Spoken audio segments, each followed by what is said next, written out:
All right, jmcGarage here, and before me, we're going to do a teardown video of the Honda GCV160. And the reason why we're going to do a teardown video is this Honda engine, which is common on a lot of mowers, it had working something unique inside this engine. This is actually an overhead cam engine that Honda debuted back in the late 90s. In fact, I was still in high school in a small engine course when these engines actually debuted, and I remember Honda actually sent these engines to our small engine shop, to my high school where I took my small engine course, to actually take apart these engines, kind of go through them, kind of look at them and see. And so let's give a little bit of background I think we need for the GCV160 before we start tearing this down. And as I'm tearing this down, I'll give a little background of the GCV160. Now, this engine is, and as you can already see, I already took off the carburetor, the exhaust, the muffler. I already took off the fan shroud and everything else. I still have the coil on here and some other things. This was off the Yardman mower made by MTD. But this engine was introduced by Honda, and I already loosened a lot of the bolts. This engine was introduced by Honda to compete with the Briggs & Stratton, the Tecumseh, and all the cheaper engines of the world. They needed something that could compete with that engine. So their previous engine, which was the GX series, was kind of a heavy-duty overhead valve. They lasted a long time. They were great engines. About the only downside to these engines is over a period of time, the rings would start to wear the cylinder walls, and they would start to consume oil very badly. But other than that, those engines would run. Even when they consumed oil, they would run forever. So Honda wanted something that was cheap to introduce, cheap to build, and they wanted something that would compete with the cheaper Briggs & Stratton engines and the Tecumseh engines at the time period, back when Tecumseh was actually making small engines before they went out of business. So they introduced the GCV160 and the 190. Now, one of the unique things about this engine, as you can see by the design and construction before we start tearing open this valve cover, and then we're going to split the case, is that the case is diagonal, which is very unique, and I'll tell you why. Because this particular engine does not have the head separate from the block. So when Honda designed this, they designed this actually where the head itself and the block, this part of the block, are one piece. So if you ever need to do valve work, if you ever need to get inside the top part of the head here or do any kind of valve work or anything like that, you had to actually separate the case, pull out the piston in order to get to the valves and do any kind of valve work. It was one way for Honda to kind of simplify its design, but also was another way for Honda to really cheapen out its design on this particular engine. So this engine is put together with Honda Bond. It's almost like Honda's version of Permatex, but Honda uses no gaskets in this. Everything is put together from the valve cover to the block itself, where the lower half meets this upper half here of the block. This is all Honda Bond. You can see it squeezing out in between the two halves there. So in order to break Honda Bond, usually, and I worked at a small engine shop, I've worked in and out of small engine shops for going on 20 years. I'm mostly a small engine mechanic, but usually in order to release these engines of the Honda Bond that puts them together, the valve cover here is made out of thin tin, and usually you'll bend the heck out of this valve cover. So if you ever had to do valve work, bear in mind, have a standby valve cover on hand, because you're probably going to end up bending it or destroying it just separating this valve cover. Now, some can be saved, but most of the time they get destroyed. So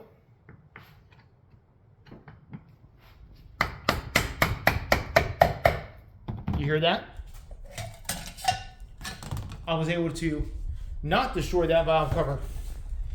Now, one of the things you'll find in this engine, let me get my flashlight, is you see this is a very unique design, but look at this.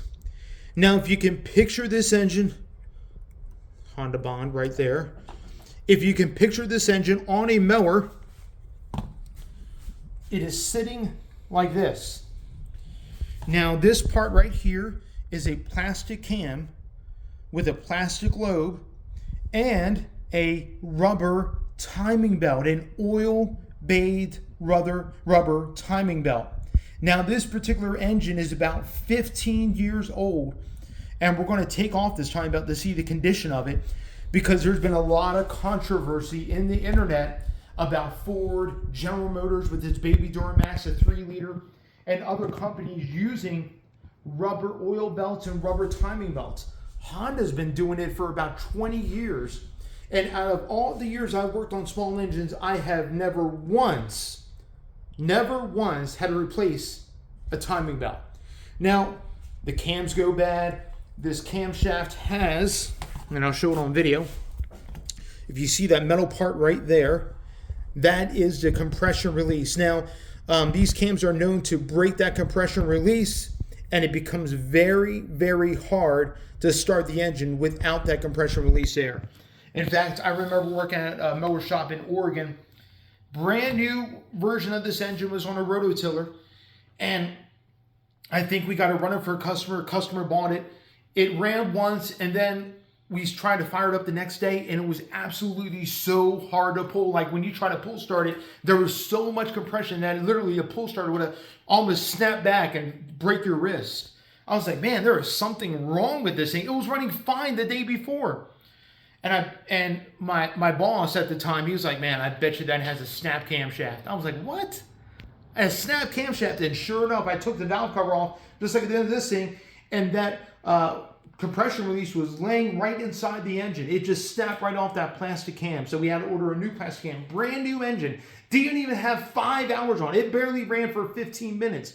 And it broke the plastic camshaft for the compression release. Anyway, some of the common failures of this engine is not so much the rubber timing belt, and I've seen these plastic cams, this go as well, but it's usually the valves will actually get stuck in the head, or the valve guides will start walking out, and these valves actually get stuck in the head, causing a very low compression or no compression at all.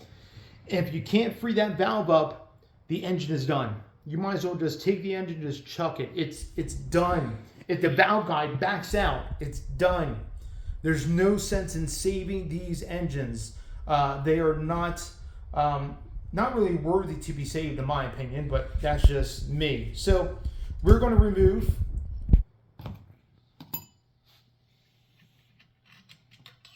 the rockers. These are stamped steel rockers, as you can see there. All right, and then we have the valves right here. These valves don't have a lot of tension on them. I can move them. This is the exhaust. This is the intake.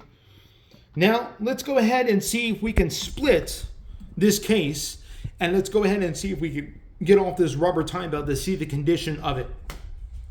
Pretty easy. I'm going to use my drill here. We have about, quite a few bolts that we're going to take off right here.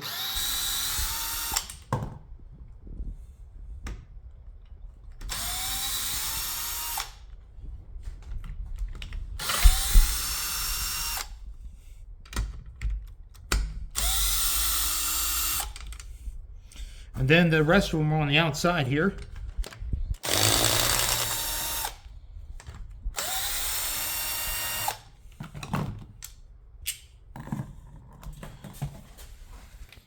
This one's a little bit hard to get to with the governor arm, but once it's loose, I have to get to that the rest of the way with it. All right.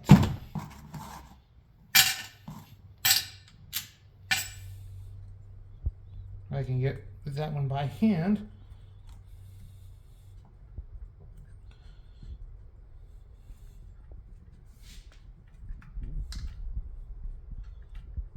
Come on. All right, and then there it is.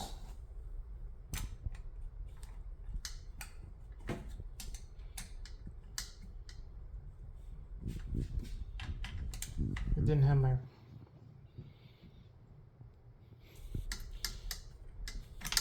This right here is where the breather lives.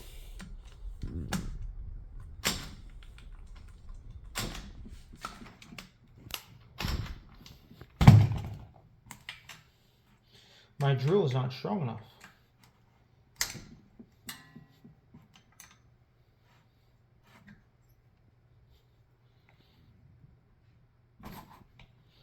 There we go.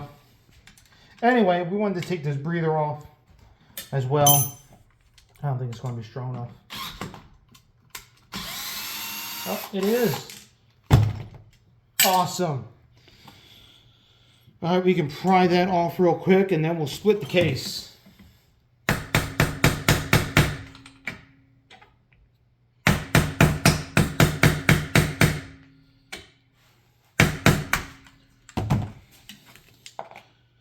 Look at that. Has a little reed valve inside there. And this helps for the engine to breathe. Right there. All right, let's go ahead and split this case. We got all of the bolts removed. Now, Honda does give you some pry points to kind of get this case split. So I'm going to turn it on its side and see if we can do that now. Using my good quality snap-on screwdrivers here.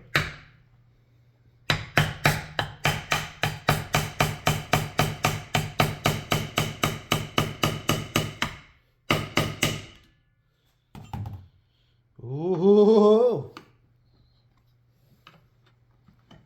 That side is already broke free. Praise God. Let's get the other side. Oh, look at that. It already broke free as well. As we can see, oil is starting to leak out. Now, good thing I have this cardboard here.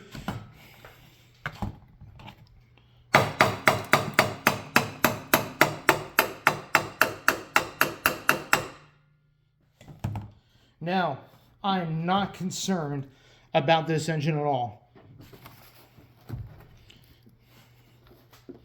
Not concerned.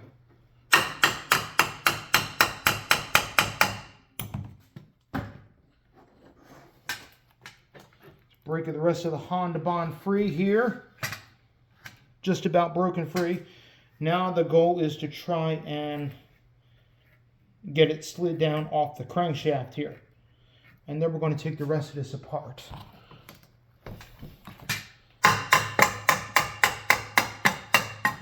Ha-ha! Yes. Check that out. This is the inside of a GCV160. Honda's been using this design for, man, going on since the late 90s. I think they introduced it in about 99. So I would say, what's that, roughly about 25 years? I mean, this design's been around for a while. They don't make this engine anymore. It's been replaced by another design. They went back to an overhead valve. This right here, as the engine sits on the mower, it sits like this. This right here is driven directly off the crankshaft. This is your governor rod, and this drives the governor. As you can see, when that spins faster, it actually pushes that plunger out, which pushes this. And this also is what they call an oil slinger. So as this is spinning, it slings oil from the bottom of the sump here and slings it all around the surface area here. So we're going to put that aside. And right now, we have revealed to us our crankshaft. This also has a pickup because this engine and block can be used in either horizontal or vertical. Horizontal or vertical, like in a mower, just like that. All right, now we're going to get the infamous wet oiled timing belt out of this engine. So in order to do that, clean up my oil mess here. In order to do that, we got to take the cam out. The cam is very easy to take out. And I will show you what that is like right now. But first, I need to get a tool. All right, I got my tool, and we're going to pull this pin out here. This pin is usually held in by the valve cover. This pin actually holds the cam in its spot.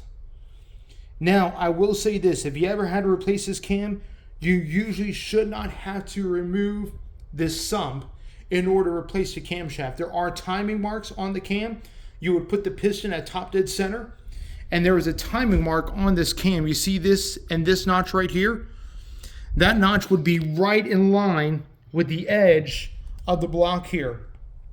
Now, so when it's at top dead center for the piston, you want to make sure that cam is right aligned just like that, and then you would slide the belt on, is how you would do that.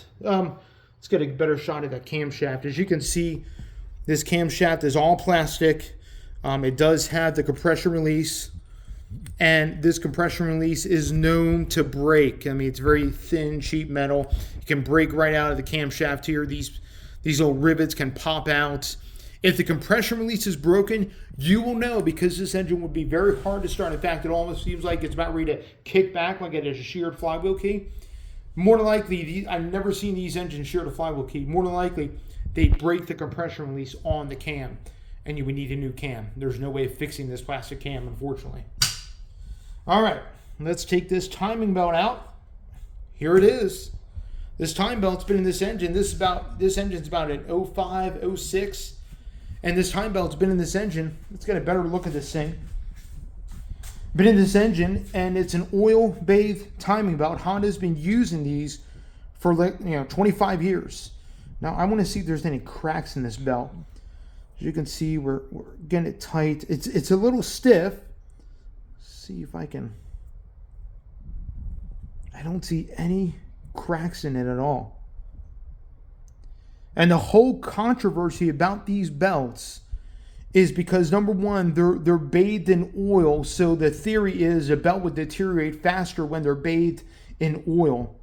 I don't know what Honda does with these belts, but I've never seen these belts snap or break. Not saying it doesn't happen. I'm sure it does, but out of my 25 years of working on small engines, tearing them down, going through them, I've never seen them break or snap. Usually it's problems with the camshaft, or problems with the valves sticking, or the guides backing out of the head is most of the problems I see with this engine, but never have I seen any issues with the oil-bathed timing belt. Something that many people don't know, it's inside of these most lawnmower engines that are made by Honda up until recently. So anyway, I just wanted to bring this video and just kind of dispel the myth that oil-bathed timing or oil belts that maybe Ford uses, or that even General Motors using on their 3-liter Duramax, oh, they're just bad because they're belts inside of an oil-based system. Obviously, they can be known to last, and this belt is still pretty strong. It's still pretty pliable, and I wouldn't have an issue of, if I was to put this engine back together, actually using this same timing belt. I wouldn't even replace it. There's no physical cracks in this timing belt, whether it be on the top, even doing this, no cracks on the top, or no cracks in any of the ribs at all. It's still a pretty good belt. I would still use it. I mean, it's a little stiff. You can tell that where the one part is, it hits the cam and the other part's down by the crank. But again, another thing with this engine, again, you can see that the block is now cut in half. That's because the head and the block are one piece. So in order for me to do any kind of valve work, in order for me to do anything related to the valves or with the top part of the combustion chamber, I have to go ahead and remove the piston. I'm not going to do that in this video, because I would have to remove the flywheel, then remove the piston cap, and then pull the crank out in order to get the piston out of here. And right now I still have the brake on and everything else. But yeah, this is the design. And Honda's been using this design forever. Like I said, ever since I was in high school 25 years ago in the late 90s. So, I mean, people are up in arms about oil-bathed and oil belts, running oil pumps and all that. And I'm telling you, if it's done right, they can last. Now, you may be like, well, John, this is a lawnmower engine. It doesn't see the time and the use of a car engine. No, you're probably right, but still, many of these engines are ran hard and put away even wetter. That's probably not the right term, but still, I know of a guy right now who has this engine on an 05, I think even early 2000s, HRR 216 Honda mower, and he said he can't remember the last time he changed his oil. He said it's been about 5 years since he changed his oil. He thinks the oil in there is probably black sludge, and it probably is, but the thing still runs every single year. I'm telling you, people don't take care of these engines, and they still, for the most part, they still run. Now, unfortunately, this teardown, we didn't find anything wrong with this thing. I think the problem with this engine wasn't really issued with the plastic cam gear or with the valves themselves. I think the issue most likely with this engine was probably with the carburation, which is most of the problems with these engines. But I have seen these engines suffer, again, cam failure, and I have seen these engines suffer valve failure where the valve either gets stuck in the head or the guide is actually backed out and causes the valve not to go down, which will really do some damage as well. Anyway, here we go. Guys, thank you for tuning in. I hope you guys learned something and enjoyed this video. If you want to see more of this content, please like, comment, subscribe, hit the bell notification. I upload every single Wednesday morning and every single Saturday evening. I love to do more engine teardowns, so if you want to see more small engine teardowns, please let me know. I have a local guy I can get more of these types of engines from, and maybe we'll explore some more small engines and tear down some more small engines just for this channel, just to see what's inside, to see what makes them tick, just like we did with this Honda GCV Series 160. Awesome. You guys be blessed. Have a wonderful day, and we'll catch you on the next one.